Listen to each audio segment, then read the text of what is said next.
All right, thank you all for coming. Call the meeting to order at 6:37.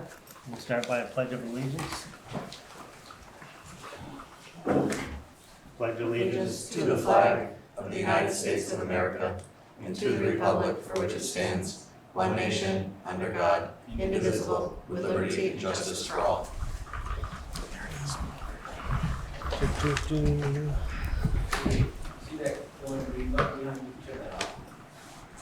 Thank you, Chip. Until I get hot. All right, we'll move to item number 3, which is public comment. Is there anyone in the audience that would like to make a public comment or on Zoom? On Zoom, please raise your hand, or if you have a public comment, please step up here and state your name.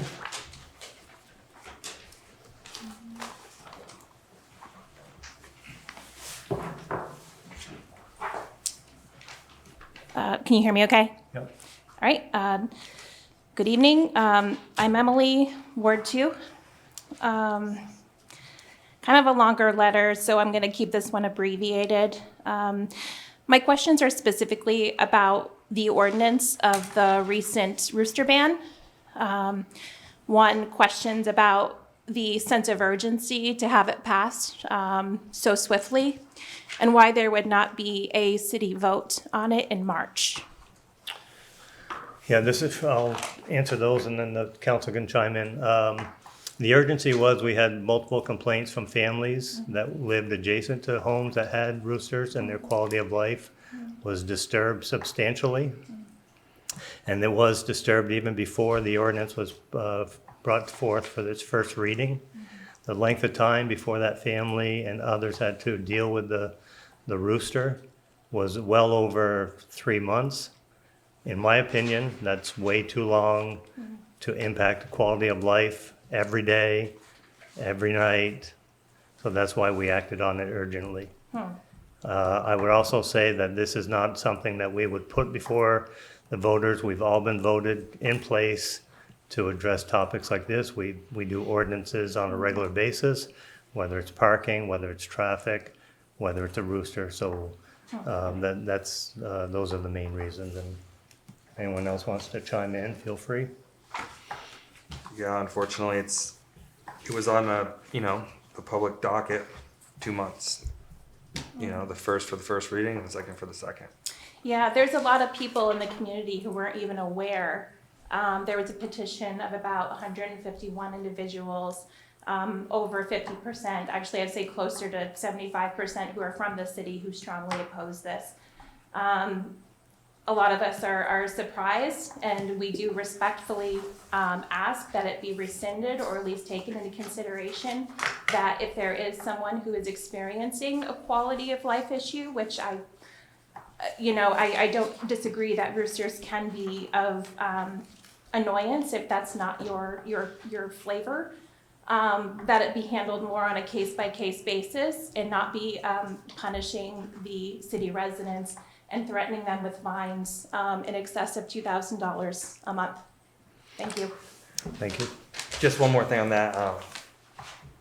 Just like our landlord ordinance, a lot of it is going to be case by case. We're not going to have the police looking at people's backyards for roosters.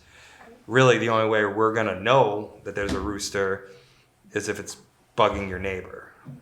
So then that's a problem. You're like a barking dog. There's a lot of that doesn't even get addressed. Yeah. But it could be. Well, but it doesn't. Yeah. I appreciate you saying that, but it doesn't. Thank you. Thank you for coming in, appreciate it. Anyone else have any public comment on any items that are not already on the agenda? Chip, you got anyone on board? Not seeing anybody. Okay, we'll move on to item number 4. St. Albans Creamery appeal of the health ordinance notice. Please come on up, and Dom, you'll go first, followed by the co-op, and then public comment. Good evening, Dominic Cloud, I'm the city manager.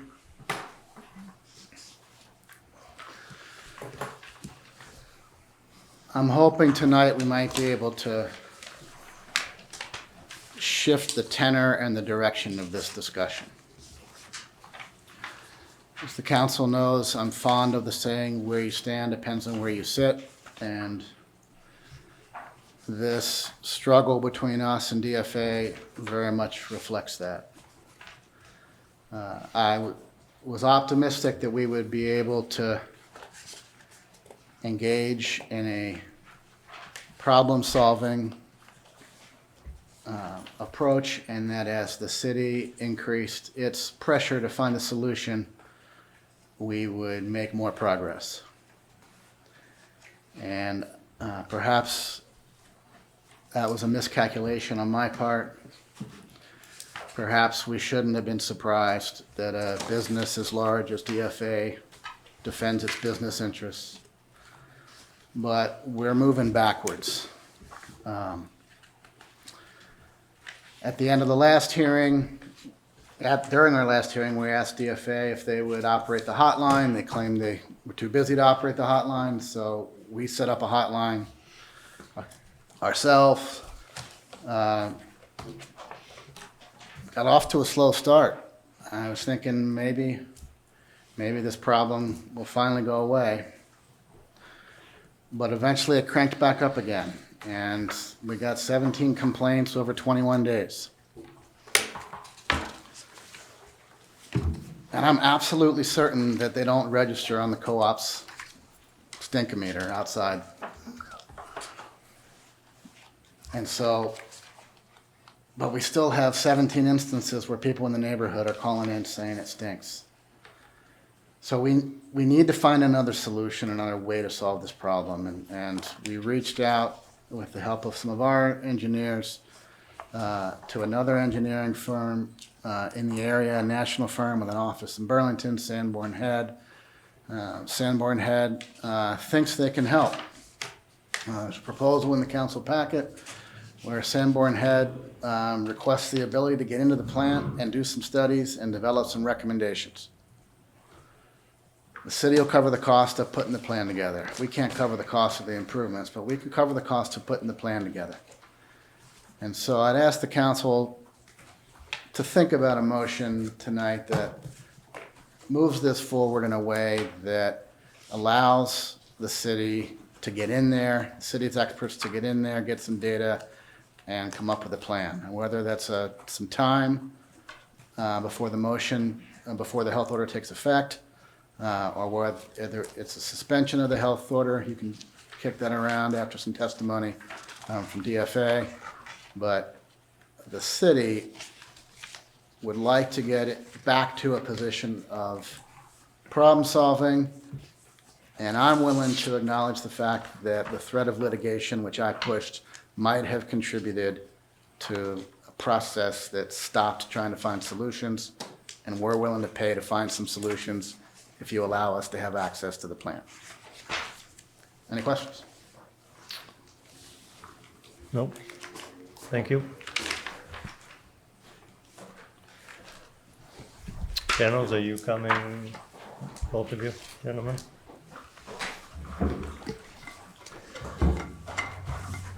Welcome again.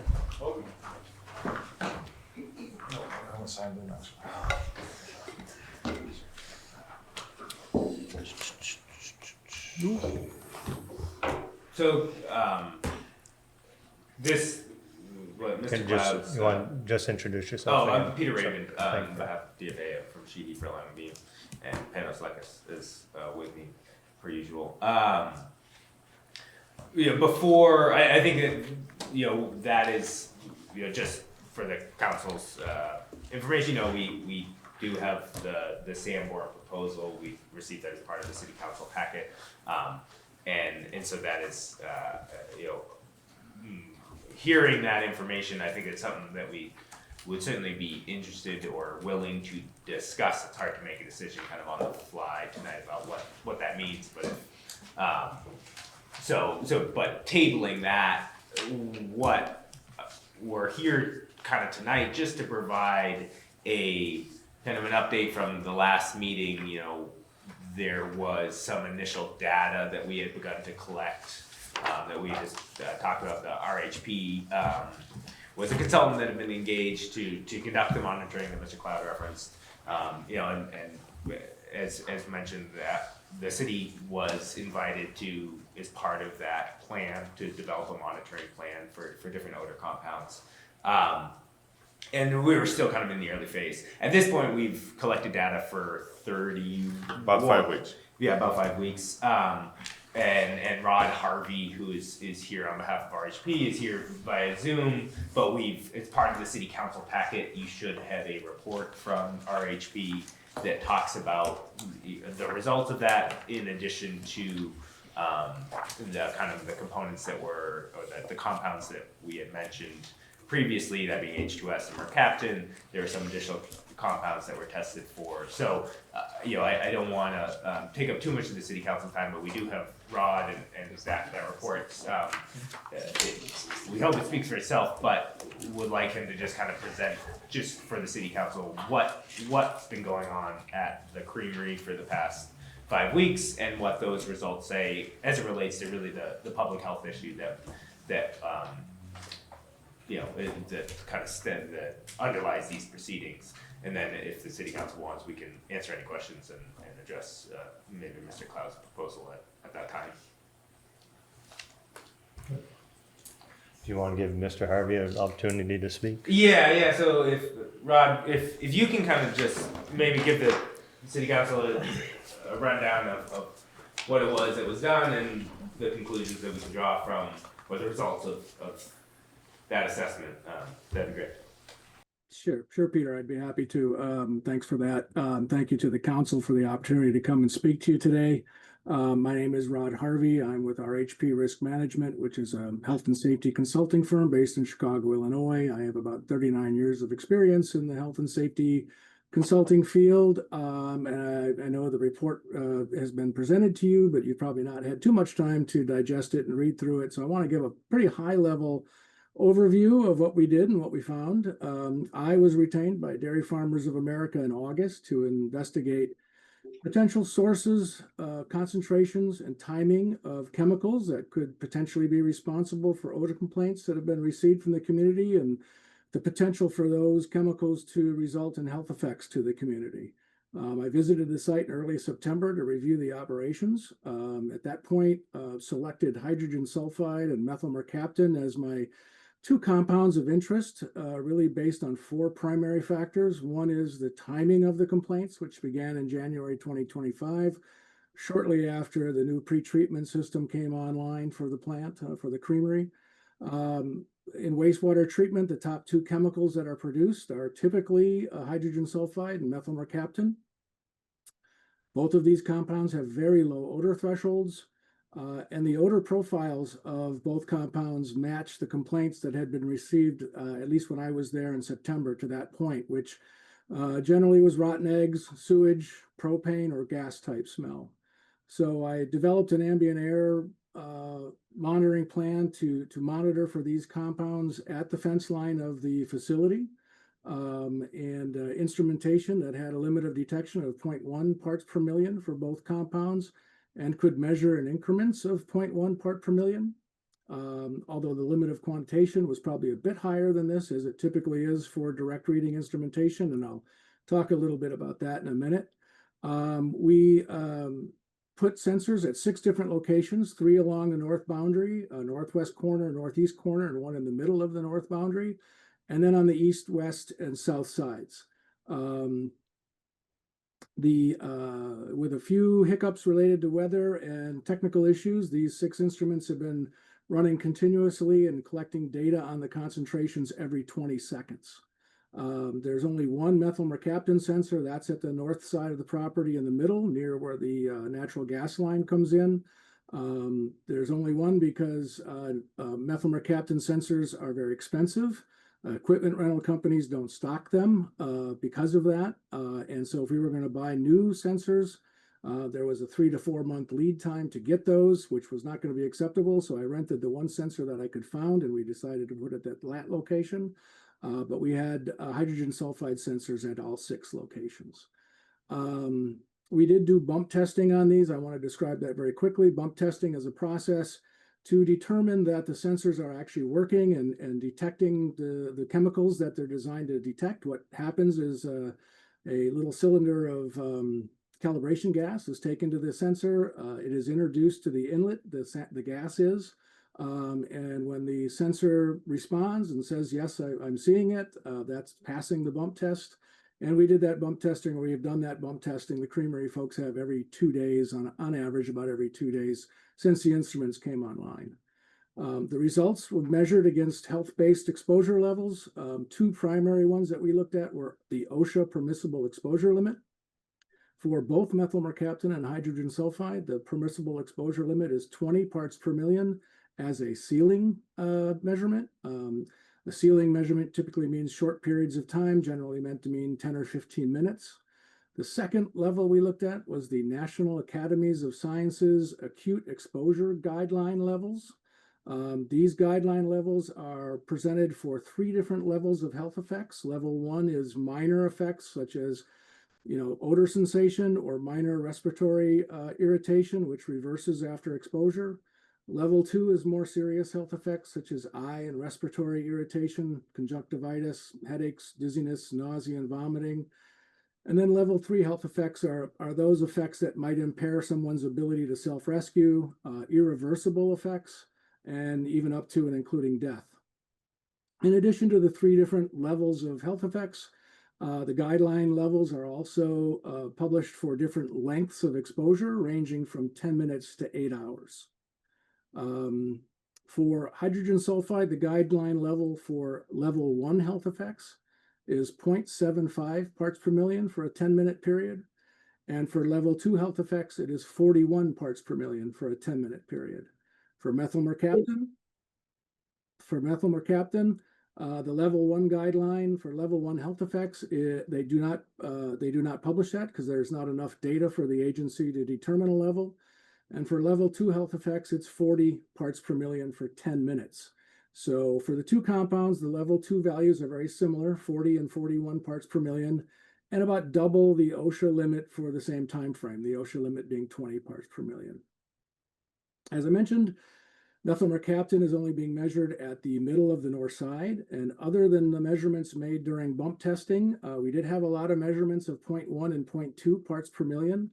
But when those were measured, there was no odors being detected by humans at the instrument or at the plant.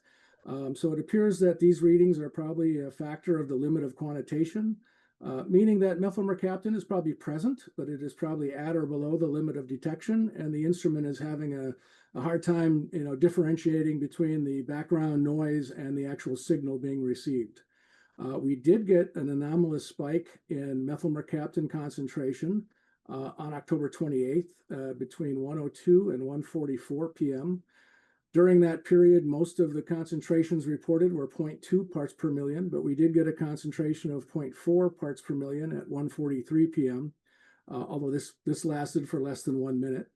And when we compared the time frame of these readings on October 28th to the operational status at the creamery, we determined that they were conducting maintenance on the carbon filtration system of their wastewater treatment system at that time, and it was offline. The carbon filtration system is designed to filter out volatile sulfur-containing compounds, such as the ones we're measuring, and it was offline during that period. Looking at the hydrogen sulfide measurements, the monitors to the east, the south, and the west did not have any measurements above 0.0 associated with them other than during the bump testing. At the middle north location, which is the location I was just talking about with the methylmercaptan, on October 8th at 8:30 a.m., there was a concentration of 0.4 parts per million measured.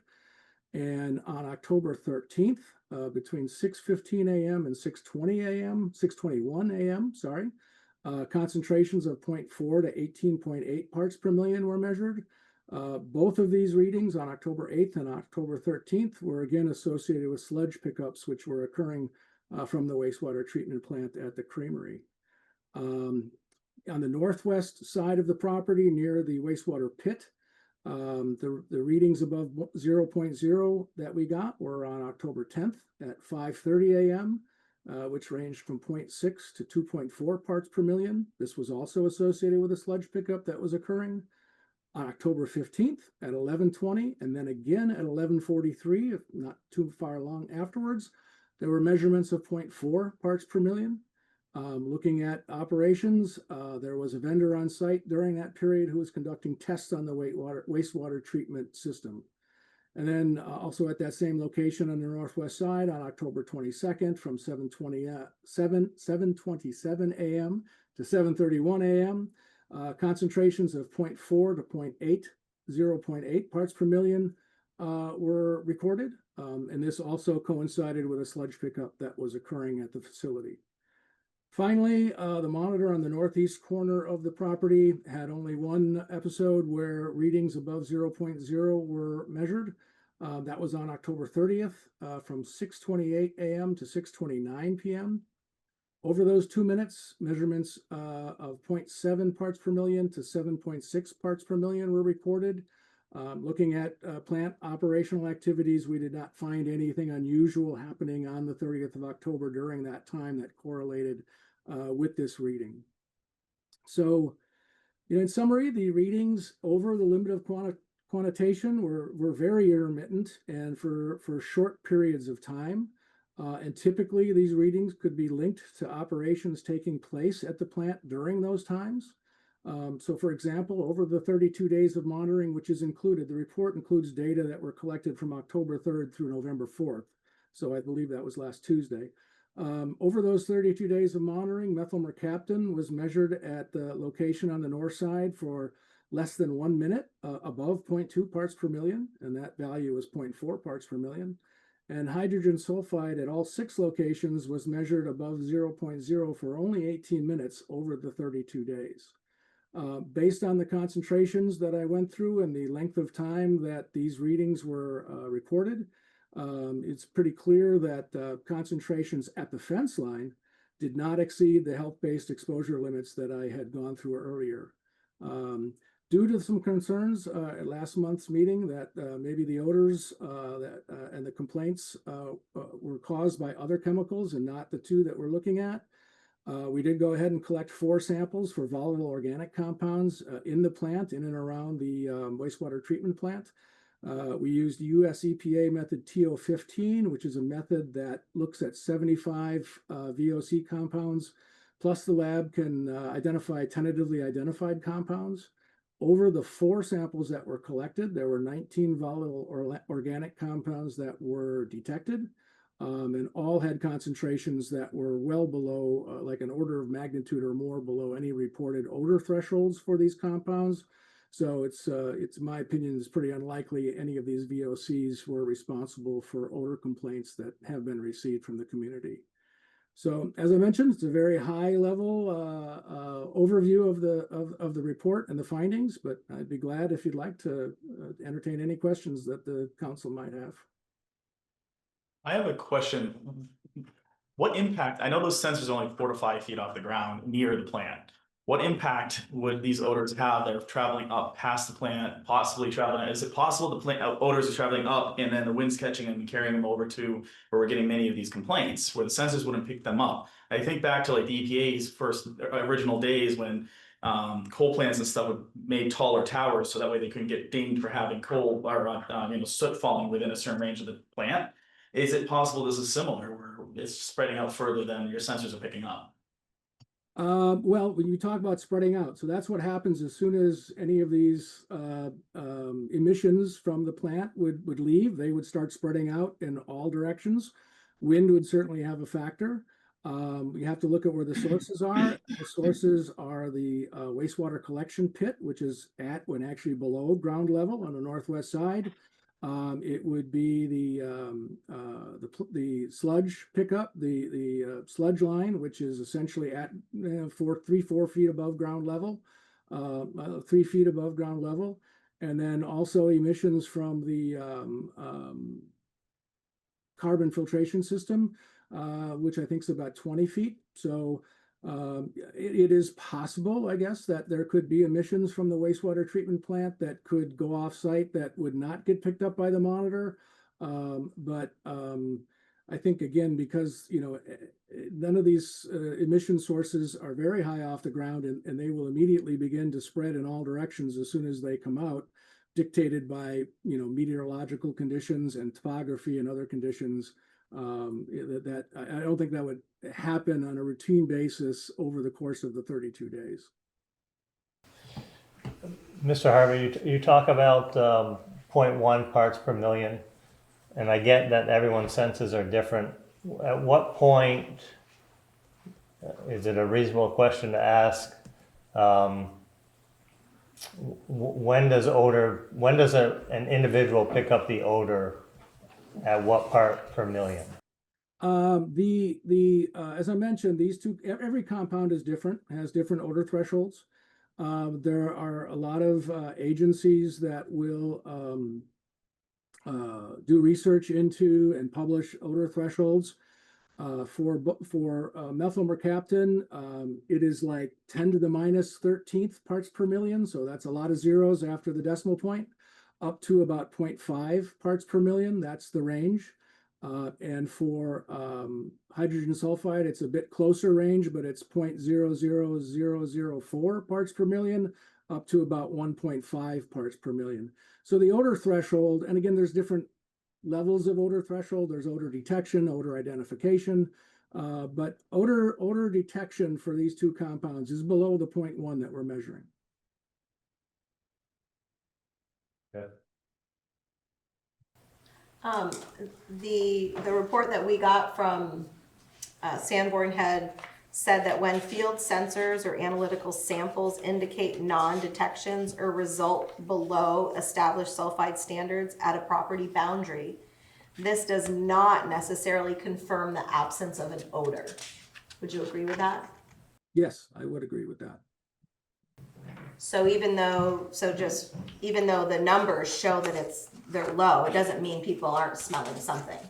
Well, the numbers are showing below our limit of detection of 0.1. But as I just described, the odor threshold for both of these compounds is for most people well below that level. So yes, there could be these compounds could be causing odors below that level. But so for that reason, the plant was also doing their own odor detection during this monitoring period.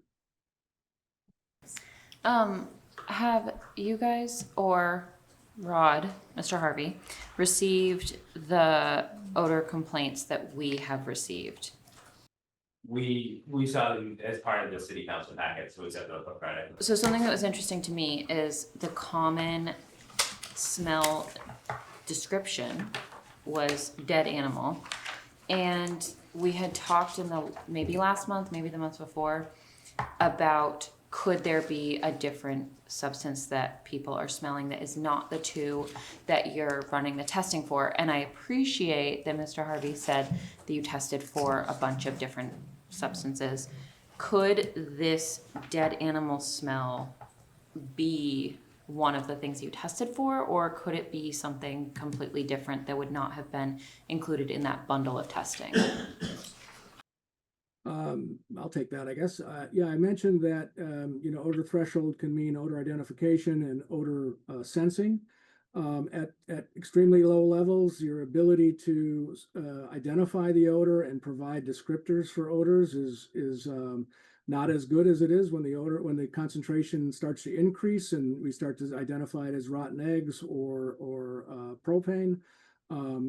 It's very possible that the dead animal smell, which again is decaying organic matter, which is a source of methyl mercaptan and hydrogen sulfide, could be that the source of that odor for that complaint could be those two chemicals. It could be something else too. I mean, I can't make a definitive link between every complaint and what chemical is causing it, but I look at the complaints that I looked at as a whole, and those were the descriptors that I was coming up with. And you think there's a direct correlation between the sludge pickup and clean out and the odors that you detected? Again, I didn't detect odors. I detected Oh, okay. Yeah, sorry concentrations about of the that. chemicals. But yeah, it does seem that there is a direct link because when we do see at those two sites that are very close, or three sites, I guess, very close to where the sludge pickup happens, the timing of those overlaps 100%. It's not like 5 minutes later we saw elevated levels of hydrogen sulfide. It was while the truck was there picking up the sludge. Thank you. We, in our packet here from Sanborn Head, it was talking about, I'm trying to find it here exactly, but these scrubbers. And I know that we had chatted about them in the past. Do you have those scrubbers? A wet scrubber, I think is what. Yeah. No, I think that was, we had referenced that at previous hearings, so it's on order, essentially. Okay. And then we also have here in the second page, furthermore, aggressive air sparging can disperse those odor compounds from the DAF chamber into the surrounding environment. Can you explain what that is? Yep, I guess I get that one. Air sparging is basically introducing air into the container and just increasing the oxygen into that air equalization tank. We actually do have that. We did, and I think we mentioned that in a couple of minutes back, we did do air sparging on the tanks, but that actually increased the odor, so we stopped that. Okay. We do not feel that is a very good method to combat the odors. Oh yeah, here it is. Do you have a timeline on when the wet scrubbers are supposed to arrive? We might have talked about this before. We do not at the moment. It's been on order. We're starting the initial phase, which is basically repiping the whole system by the end of this month into December, and then probably in the first quarter of 2026 will be the installation of the scrubber. We do have to cut the roof and in the and at the plant to actually facilitate the scrubbers exhaust. When did you order them? The approval happened in October, early October, and PO was cut the same probably month, so it's currently on order. Okay. Any other questions for the gentleman? Sorry, we just got the report today, so from your office, did you make any recommendations to DFA? Mr. Harvey, for you. Mr. Harvey? No, the report doesn't include any recommendations. Okay.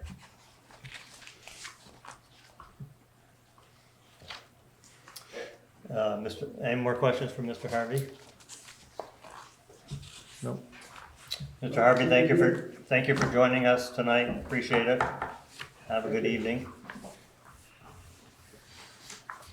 So, we have, I think we've come to, tell me if I'm wrong, but we have come to an agreement that the odors are coming from the plant. Well, I think what would be acknowledged is that there are certain events like the sludge pumping where you will smell an odor. Like if you were pumping your septic tank or if you're getting your propane truck in your tank filled, you're gonna smell an odor. And like the many of the complaints that were received, although there are only 15 or 17 or whatever the specific number was, in light of kind of the duration and the signs that have been put up asking people to complain, it seems like a relatively few, small number. Those that are from the public and maybe not city officials do have some correlation to the pumping, the sledge trucks, and that's, as maybe Panos can explain. There is a short burst in time where air from the truck has to be released into the environment. So if you're standing on Alda Street, which many of the complaints, that's where they're passing by Alda Street at a specific time, there will be some odor. I think that's different than odors that may be experienced more generally throughout St. Albans. I don't think we can say at this point that the sledge trucks, that's what's causing it, or some other, that there's enough. Do I hear you, are you justifying that it should be okay, that there is an odor if people smell when they're doing the sledge clean out? Well, I think what the point of Mr. Harvey's analysis really shows is that while there may be odors that are detectable, because that's an extremely low level, any of the odors that are being, or any of the compounds, I should say, that are being generated from any plant operations that we can detect are well below any public health level. So we're not at a point where there's going to be any impact to public health with any of the operations as they currently stand. But I think as to just odors themselves, the creamery is certainly, we've committed to the wet scrubber. That's a further odor mitigation device, even though again we're not at a public health level. We're in talks with Wind River to see if there's any. They've already changed the way the sledge trucks are evacuated. That they're using gravity feed instead of the pump to reduce that. So there's already been a lot of analysis on are there just operational changes. So that process will certainly continue to occur. I get that there may not be direct health impacts to these people that are smelling it, but it is a direct impact to their quality of life. Would you agree to that? I think as many of the complaints that we see, they're very, they smell something as they pass, especially over the past 30 days, that it's, if you drive by the plant, you might smell something, but especially the sludge tanks, that's a very finite amount of time. So if they came by 3 minutes later, they very likely might not have smelled anything because, as Mr. Harvey discussed. So, for the 30 seconds that odor is available, they may smell something. But I don't know that would be any different than other sources of odors, that you might experience throughout Vermont. So whether can I agree that impacts their quality of life? I think I don't know if the crew is ready to say that, but I think they're certainly willing to continue to investigate ways to further mitigate objectionable odors. So hearing that, would you be open to the Sandboard head folks working on their proposal in the plant? I'm trying to get to a solution here where we collaborate and not point the finger. I'm trying to get to a point where we work together, and I think we had this conversation at the last meeting. We have a difference of opinion based on our expert, and I would think the DFA would be open to any solution to try to rectify this, not only for yourselves, but for the city of St. Albans and its residents. I certainly think the DFA is open to discussing with the city and Sanborn, based on this report. It's, the information they have seems to be a little bit limited. They didn't even have a copy of the pretreatment permit. So I think it's that discussion, certainly willing to have that discussion, what their ultimate recommendation is or what their ultimate analysis is. I think that's going to be changing based on the information. So I think the Creamery would certainly be open to working with them to see if there's a mutually agreeable kind of next step. But based on what they're currently proposing, it's hard to know what that is.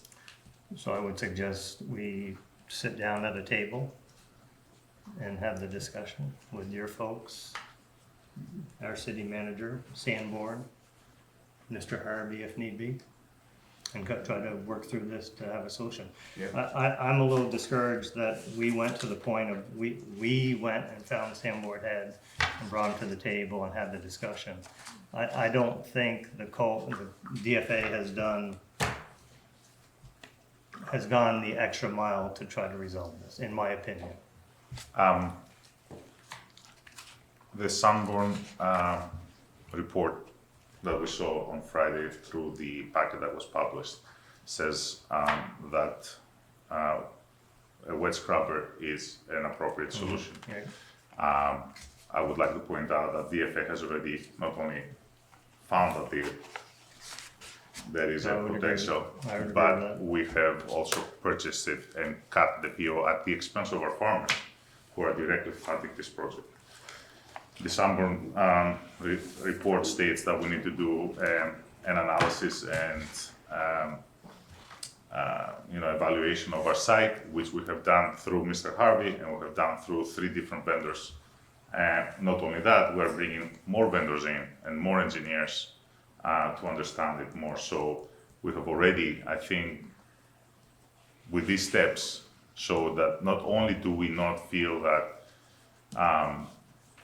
we are an active partner, but we have gone further and did all that while having to deal with the hearings, which I understand why they're here, the signs, I understand, again, maybe a little bit less why they were put in.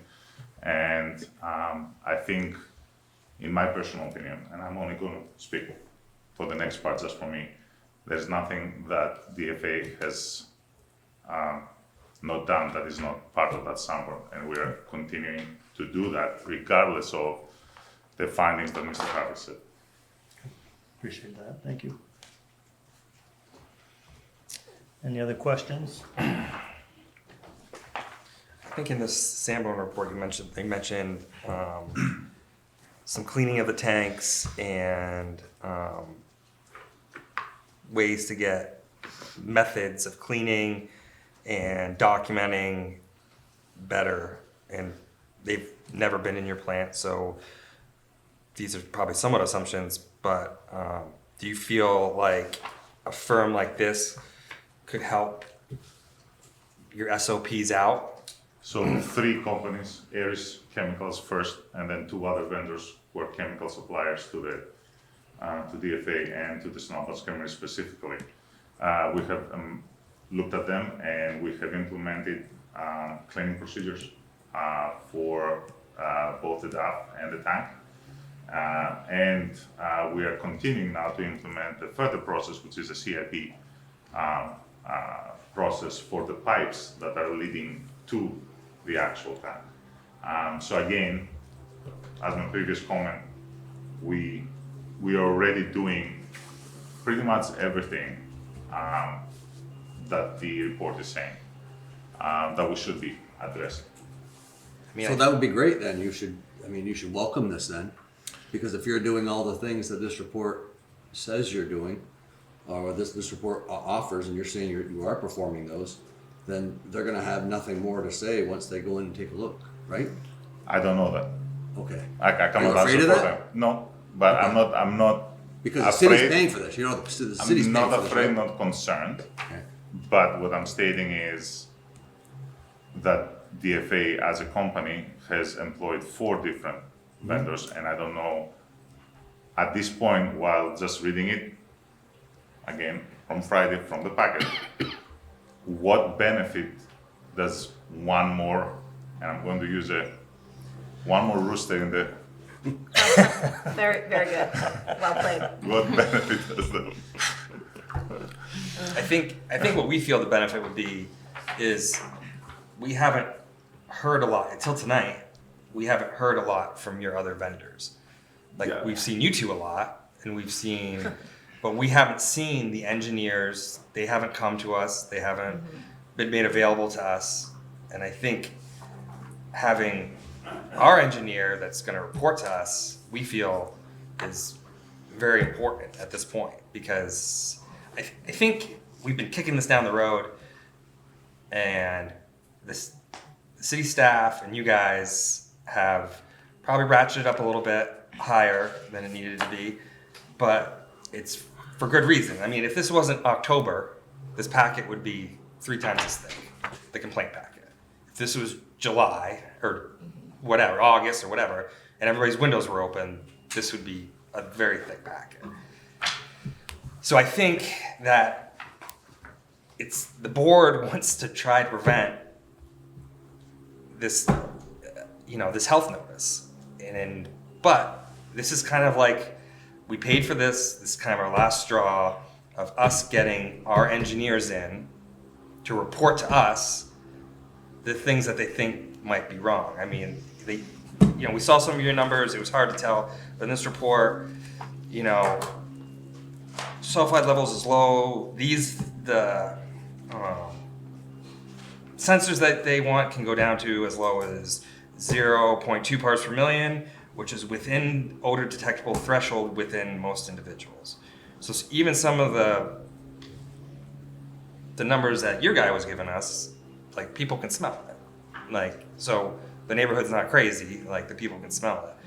So that's not acceptable to us, but I think this is like our last shot. And if DFA, our engineer, and Dom and staff can't come together to report that this is moving in a meaningful direction, like, this is kind of our last straw. I don't know how the rest of the board feels about it, but that's kind of how I feel about it. I want to go back. Marty, you had a comment? Yeah, two comments on the representatives' comments. One, that they load their trucks with gravity now. That's not always consistent.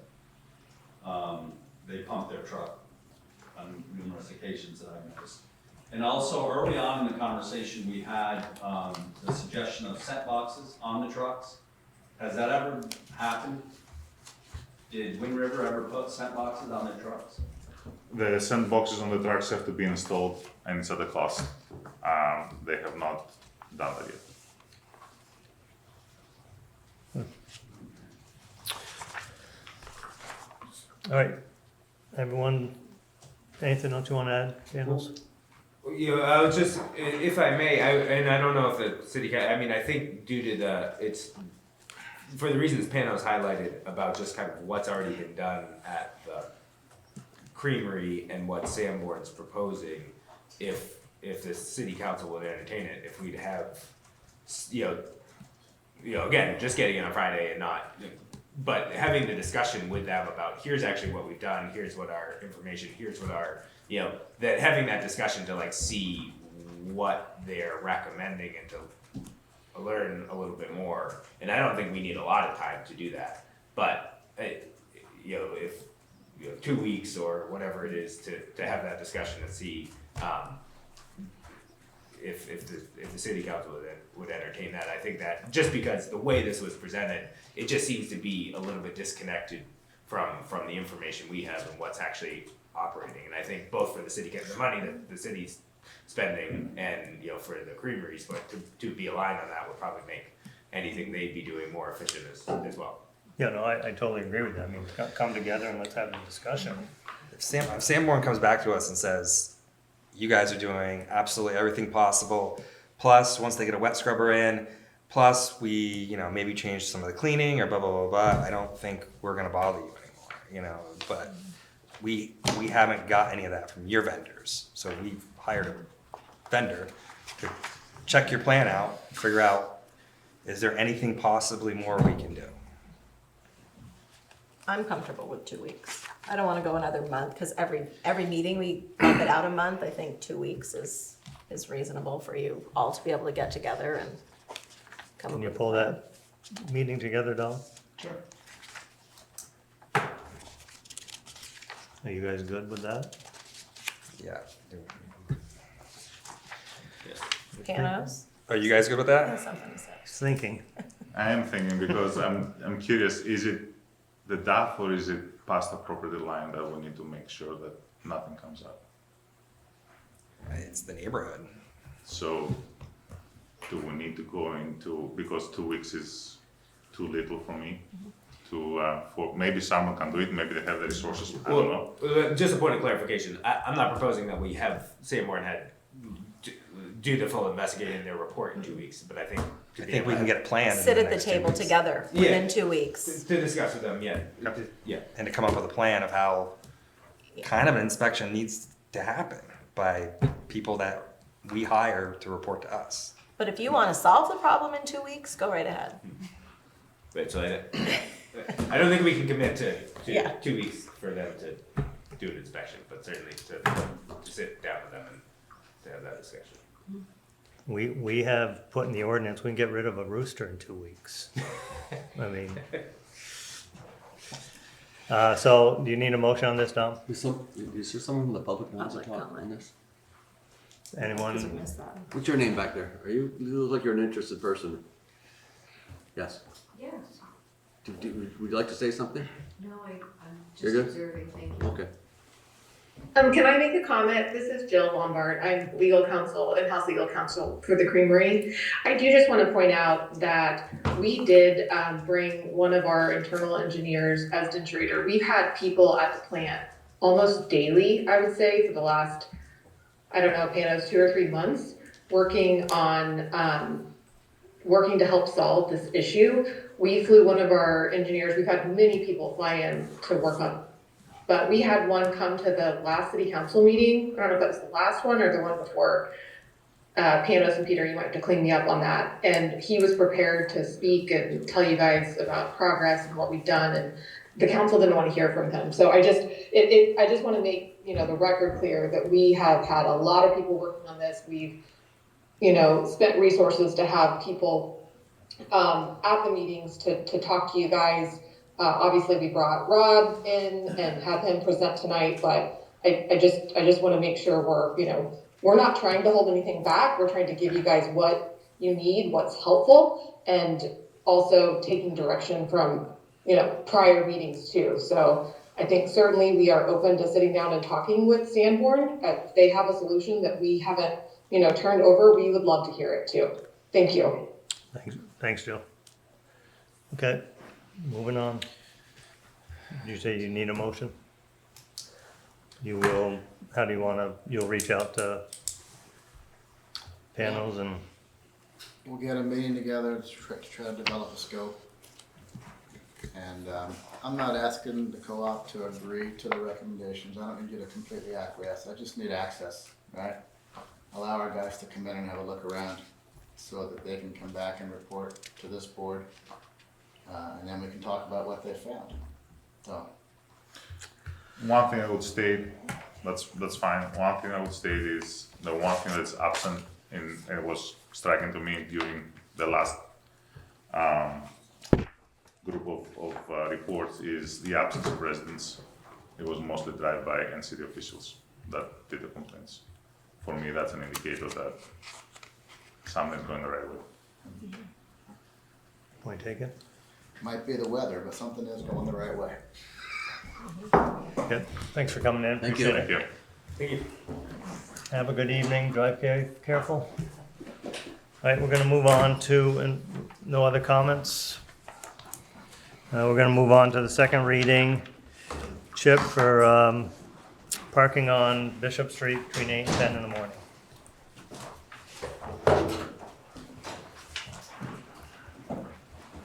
Thank you. City staff, specifically Marty Manahan, been talking with at least one resident on not the lower block, the block of Bishop Street between Lincoln Ave and High Street, about some parking issues on that part of the street. And in order to alleviate some of the nuisances associated with on-street parking, at the moment, everyone decided to try the rule that's been used to limit the amount of student parking overwhelming on-street parking in our neighborhoods. And that's a rule we typically use, which is that we prohibit parking between 8 a.m. and 10 a.m. on a stretch of street. We use it in a couple other locations in the city, and in the ordinance, I actually included some of those as examples in the texts that make up the proposal. But if you look at the underlying text, what we're asking to do is on the northerly side of Bishop Street between High Street and Lincoln Avenue, just that block, there would be a no parking area between the hours of 8 a.m. and 10 a.m. And just to clarify, there's no parking allowed on the southerly side of Bishop Street. You can only park on the northerly side of Bishop Street along the whole stretch.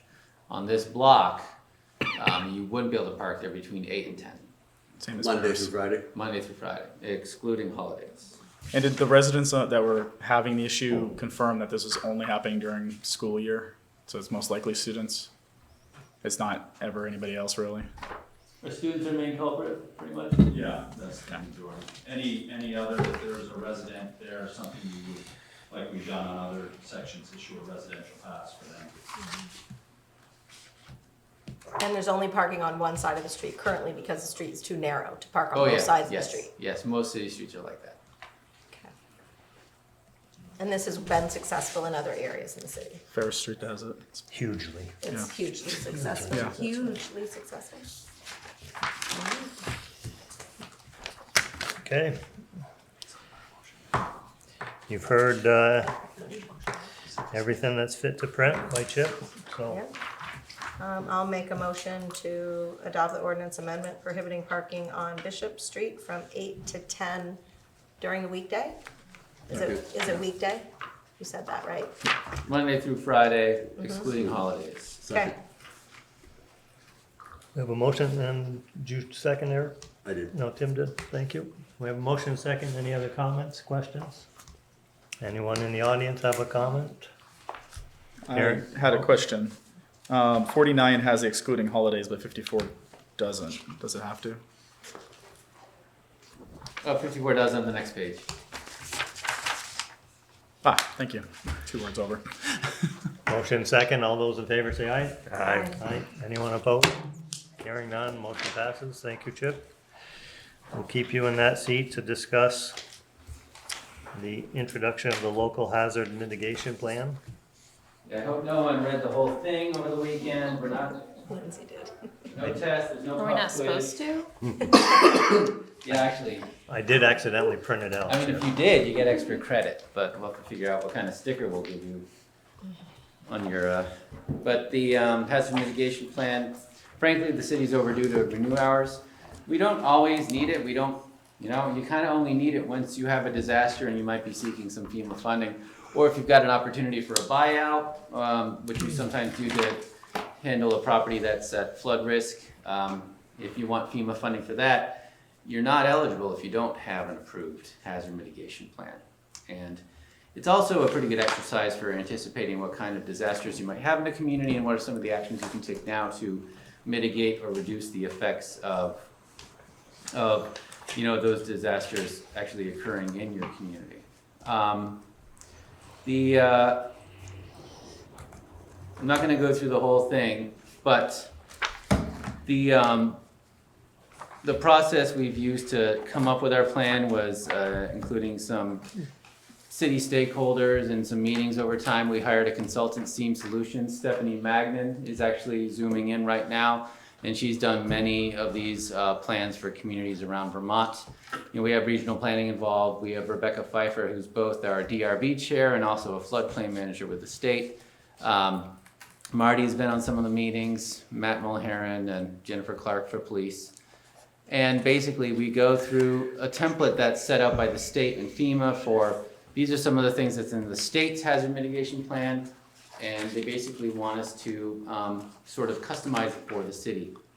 And inventory where critical facilities are, inventory what sort of incidents have happened around the city and nearby in the state. And then just 2 key tables to look at right now. One is on page, let's see, it's covering up the number right now. I think it's around the page 21 in the document. We ranked types of disasters that you're supposed to anticipate in Vermont and ranking them by how likely they are to happen and what sort of damages we might suffer if that disaster were to occur. Wind is at the top. It's interesting we're doing this plan now, but if it hadn't been for a couple wind events last year and in 2023 where some tree limbs came down, we probably wouldn't be as focused on wind and tree falls as we are in the plan today. So it's page 15. Page 15. This is one of the key tables in the plan, and then where the list of potential actions starts is on page 46. A long list of actions. It's longer than what we had in the 2017 plan. You'll see we have plans and regulations that are suggested, such as having a continuity of operation plan, signing up for VT alert. That's actually in the works. If you scroll, keep going through the pages, we have infrastructure projects suggested. Maybe finding a new home for the fire department's always been on the list. Stormwater projects, all of our stormwater projects reduce fluvial erosion. Ongoing replacements of older water valves, water lines. Being able to fight fires is actually one of the main mitigating actions we can take in the city for many natural disasters. And then ending with the potential idea of buyouts or the mitigation activities that we could fund on properties to reduce the susceptibility of private property, public property to flooding.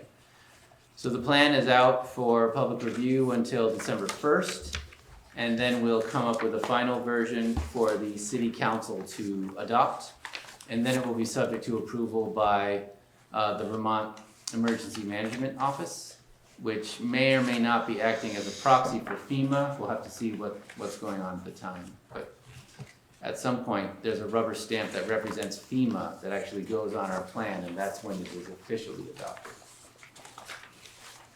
So we still have FEMA? Yeah,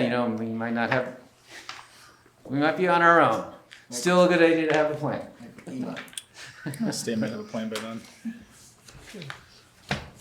Chip, I had a question about, I'm looking for the section, do you know what page, or Stephanie, what page the dam section is? We talk about the dams, we have sections where we discuss the water system. No, what I'm saying, in here, I want to pull up the wording that was associated with the dam paragraph. Okay. Not the dam paragraph, Chip, but the. Was it a paragraph of words or was it in a table? No. Stephanie, it's on page 10. Thanks, Okay, Stephanie. page 10. Let's scroll to page 10.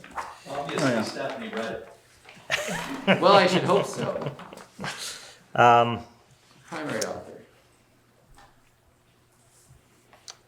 So it talks about, it seemed like there was an inconsistency in terms that I thought it had. In the last paragraph, owns one dam and two dikes. Both dikes have been assigned a low hazard potential classification. That's at Silver Lake. Right, Silver Lake. But at the same time, it's rated them as poor. It's a low hazard, yet they're in poor Yeah, condition. Right. So the state rates dams for, the hazard classification is based on how bad would it be if the dam failed, and then the rating is what's the actual condition of the dam. So you can have a low hazard dam, but it can be in poor condition. Yeah, and you don't want it to fail, but the low hazard classification means that it does fail. It's not going to be as bad as, say, if one of the dams at Fairfax failed. And then, to that point, Marty, when did, you probably weren't, I don't know if you were on board back then, but when did we do the dam over in Fairfax? 10, 12 years ago, more? Well, perhaps more to the point, the city has just commissioned an evaluation of all three of our dams. Good. To be delivered in the coming months, But when, 10 years ago. 2013, I think, was the, and now it's in poor condition after rehabbing it? that's false. What's that? That's false. It's false, and it's in good condition then. It's not in poor condition. It's not in poor condition. But it's, It's in satisfactory condition. Yeah. where's Silver Lake? Georgia. North of the Fairfax plant. Fairfax, on your way to Fairfax? No. That Silver Lake is a whole other Up off redundant. yeah. You know, the old one. Off from Yeah, 104A. Right, yeah. Trudy, up off from 104A. Okay. It's part of the Georgia Environmental Commission, Okay. or, something to that effect. All right. It's a nice hike. Okay. I thought we were gonna give that back. I'm telling you, give me a meeting, because I'm teeing this whole thing up, I just need next meeting. Yeah, well, it's actually mentioned in the plan. It talks about the liability of owning dams and that the city's anticipating the sale of Silver Lake because now that we have McQuam, we haven't needed Silver Lake ever since. Yeah. Which is why we had them evaluated, and Okay. Yeah, okay. I see Okay. your, I wouldn't suggest giving it back. no, selling it. Marty just wants to be rid of it. So, any other questions for Chip on this? Oh, and to Marty's point, we're using state data for 2023 now that we have a new assessment by actual consultants. So we can update the plan for what the rating actually is. So you will be coming back to us Yeah. with future corrections or improvements? Yes, and obviously, you know, during the public comment period, if there are any city council comments, please send them my way. Okay. So we'll bring this back in December or January, I think. Good. Thank you. Anything more from you, Steph? No, Chip, you did a great job. Thank you. Okay, moving on from item number 7 to number 8. The SRF funding application for Federal Street multimodal. We have Aldrich and Elliott looking at the water and sewer lines and other things under the, you know, the path that the Federal Street Connector project is going to take. It's an opportunity to just, if there are any high needs for replacing sewer lines or water lines while we have it dug up for the roadway project, we would see if we can fund those utility upgrades at the same time. And these two loans are for doing the planning work, the final design work by Aldrich and Elliott. Typically, if you carry this into a construction project, these types of planning loans can ultimately be forgiven by the SRF program.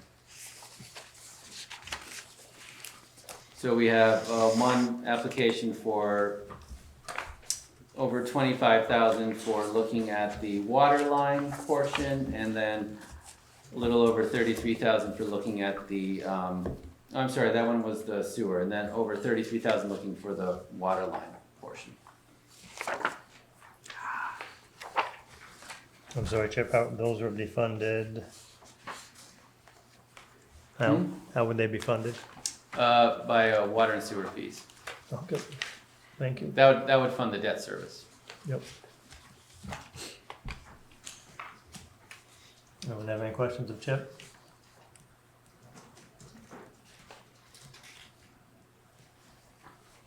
Hearing none, entertain a motion to approve the submittal of the funding applications. I'll make a motion to approve the SRF funding applications for the Federal Street multimodal connector. I'll second that. Motion by Trudy, second by Eric. Any other questions for Chip? Hearing none, all those in favor say aye. Aye. Anyone opposed? Hearing none, we'll move on to the city plan process. Signature here and there. Chip and the planning commission have been working hard on the city plan, so thank you for that, Chip. I know you put a lot of hours in on that. Yeah, the you know, city plan's important for us being able to have zoning, but it's, you know, it's a document that most communities are expected to have, and there are a lot of other things discussed in the plan that are pertinent to quality of life in the community, and it can be used as support for grants and other activities that the city wants to do. Our plan is expired, and we knew it was going to expire because right when the planning commission was doing some of the first surveys and talking about the goals and policies and important parts of the plan, we realized we needed to update our zoning for some of these significant state changes that we've been talking about for the past 2 years. So we got our zoning to where it's compatible. You may remember we adopted that several months ago. And the only problem with having an expired plan would be that we couldn't amend our zoning during that time, but we figured that wouldn't be an issue. And then we found out that having an expired city plan would wipe out a major portion of the new proposed regional land use map that Northwest RPC's been working on. And it has to do with our ability to still have a designated downtown, and it has to do with the planned growth areas in the city and the town, and potential housing targets, other benefits, potential Act 250 exemption.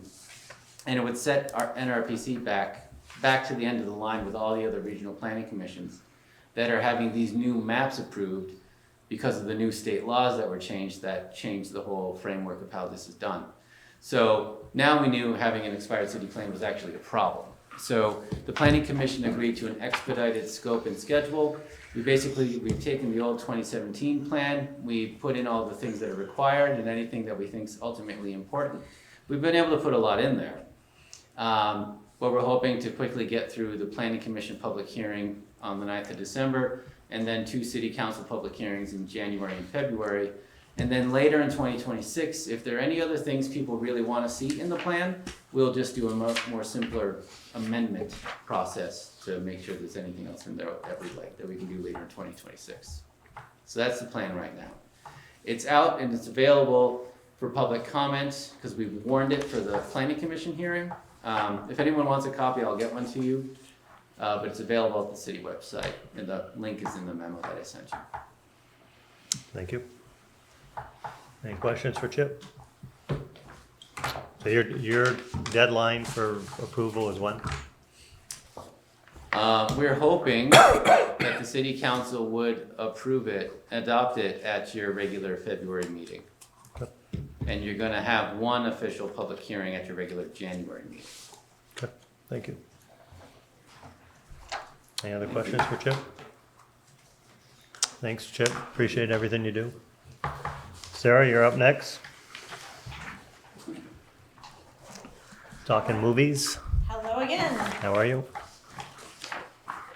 I am here this evening asking for council authorization to renew the short-term note that we have, that we're holding from the purchase of the Weldon Theater next door. Recall during the FY26 budget process, we did budget $20,000 to start paying down the balance. We intend to pay that when we renew, bringing the balance down from about $925,000 right to $905,000.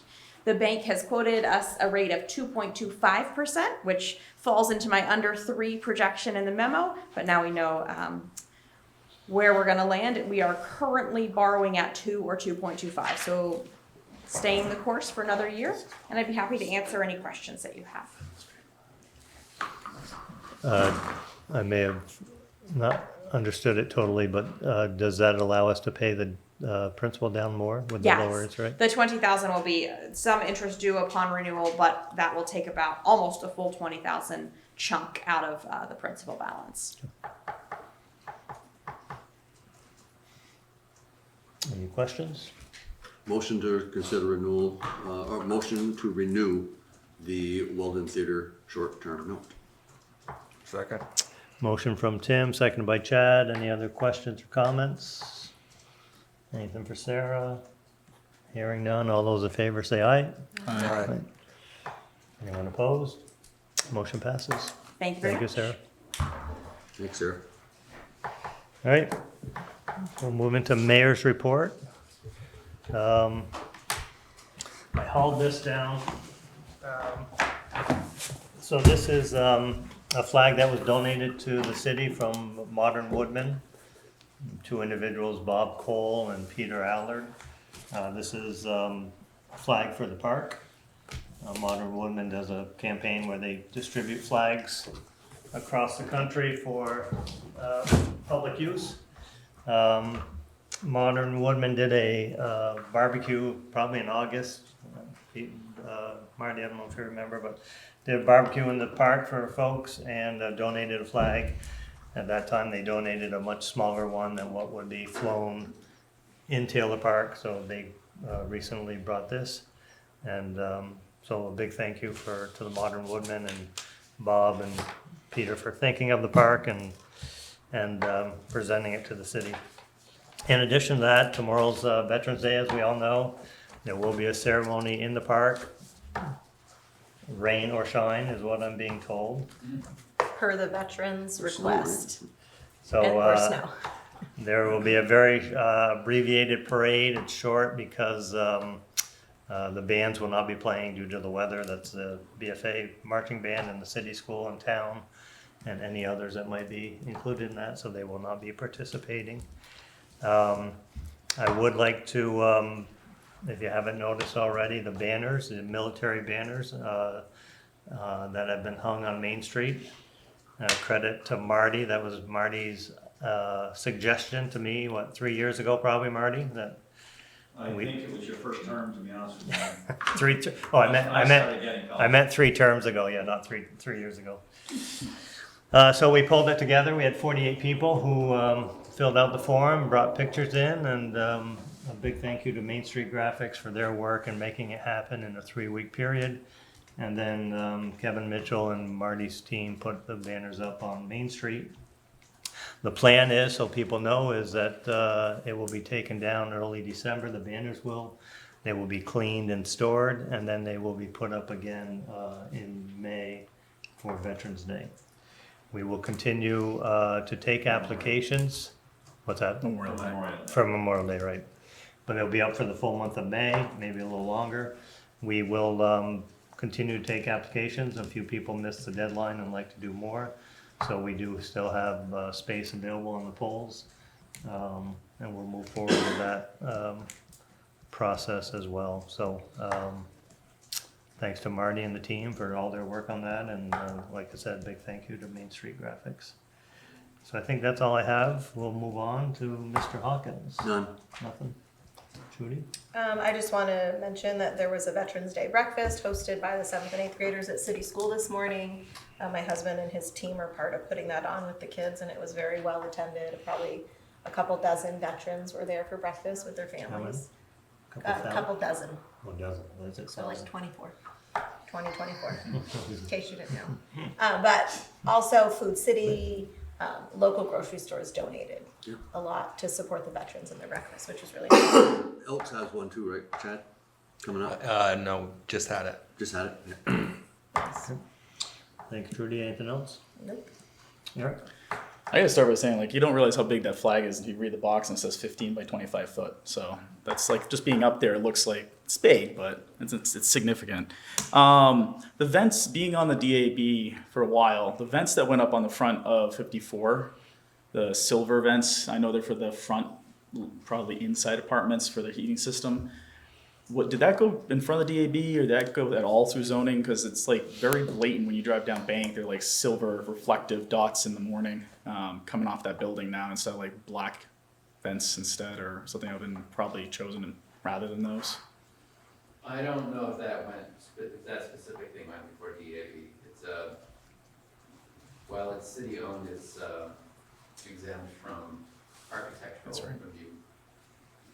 Okay. But yeah, there are other buildings where, I mean, you're supposed to do your best to block rooftop equipment, but you can't. This isn't rooftop. This is right in the front of the facade. Oh. They drilled into the facade right above the right window of, as crow flies, there was 2 for each level. No, And they're like the 10-inch wide. But also to Chip's point, the rooftops have been moved inside the building. Yeah. So there is some trade-off, I think. Yeah. Okay. And do we know when, Marty, the additional signs for Barlow, did you confirm that part of the ordinance was, they are? Okay, thank you. And then just that left turn light on Route 7 South turning on Upper Weldon. I noticed again the other day, it was red for the northbound traffic, but it was green for us, and we realized that the light was supposed to be on, but it wasn't on for the left turn arrow.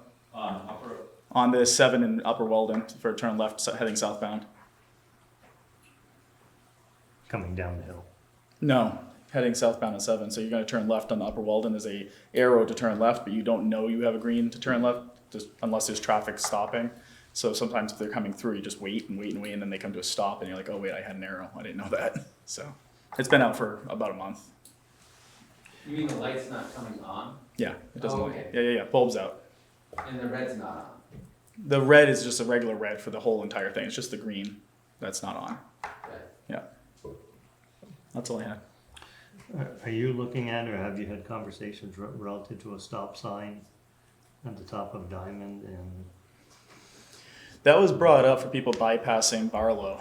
I didn't know, it hasn't gone much further than that. I mean, I wouldn't mind discussing and reviewing it at some point. Maybe you can bring it up on the next one. I think I did get a letter on that. Okay. What's going on there? So people turn left down Thorpe.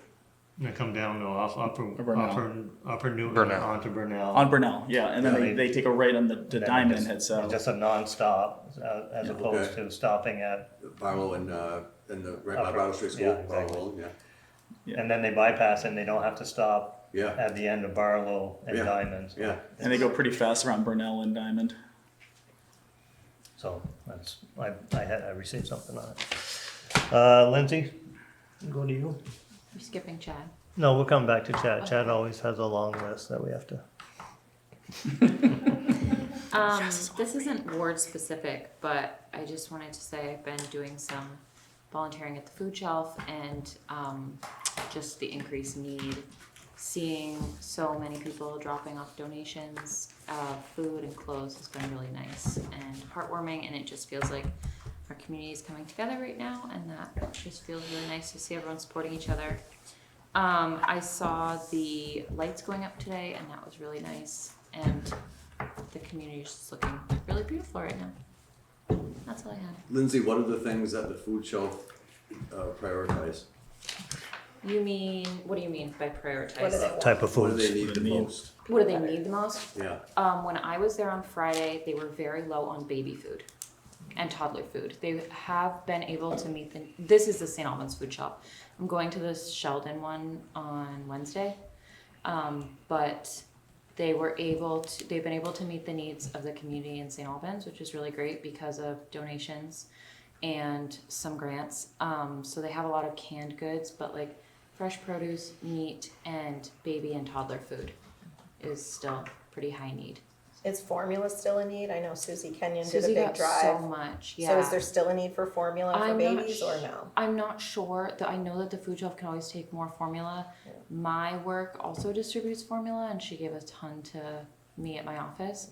So we're really good right now, but I'm sure the food shelf could always use formula and diapers. Yeah. The Elks Lodge, when Martha's Kitchen got broken into last time, donated some money, and Martha's Kitchen didn't end up using all of it. Some went to the food shelves. Both those operations, what we did is they like you to call week to week and be like, what do you need this week? Because they don't have a ton of storage.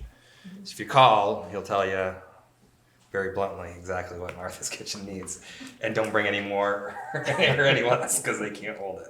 But you said money is not, I missed the first part. We couldn't give money As an organization. As an organization, we had to give the food. And so Okay. we had a certain time to use the money, and Okay. because it was kind of around the holidays, he couldn't use all of the gifts, so we spread it around a little bit. But I think, there must be a place to donate money on the Martha's Kitchen website, I would I'm sure there is. assume. It just wasn't an Yeah. option for ours. Okay, for your work. Yeah.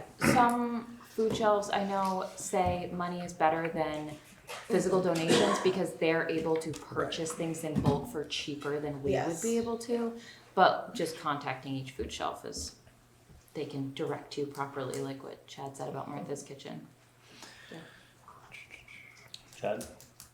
The only thing I had was kind of seemed like we're losing a retail store. UPS is going out. They're moving. There's not a lot of open storefronts, but I was in Burlington the other day, and I noticed like how, I don't want to say this wrong, but how their stores have gone from kind of niche and cool and unique to like crummy t-shirt stores and like low end things just to get, their rents full. And I think as we transition our downtown, or continue to transition, and we have a pretty safe downtown because of the police and blah, blah, blah, I think we should kind of be a little choosy. I mean, I know it's not up to us, but totally, landlords can do what they want, but try to encourage cool retail to come in, not necessarily another vape shop or another blah, blah, blah, but when you walk down Burlington's Church Street, it's noticeably changed the quality of stores. And I think there's some going to be coming available, and we should be cognizant of what's going in. Yeah, and kudos to Spotlight Vintage. They've been popular and bring a lot of events downtown. So more. I'm like not that. saying we don't have great more ones. Like that would be awesome. I don't We think have we a have, lot of secondhand stores. but Yeah, we do. just to keep it in mind. That's all I got. Anybody on the building owner? That would be. Isn't that? Oh no, it's not. Fashion Sense person. She owns the other one. I mean, that's the place to have the conversations, to let them know that we have an interest in what goes in there. Yeah. One last thing I had before we do warrants. Kudos to Arlie and her team for Spooky Saturday. A ton of people great events, weather held out. Just another downtown event that, to Chad's point, brings a lot of people out. Coffee shops were busy, stores were busy. Everyone I spoke to had a lot to say about the number of people and how busy they were. For the weather too, right? Everyone Yeah. there. So kudos to Arlene, the downtown group, so. All right, moving on to, item 13. Motion to approve meeting minutes, 10/13/25. Second. Motion second on approving minutes. Any changes, amendments, corrections? Hearing none, all those in favor say aye. Aye. Anyone opposed?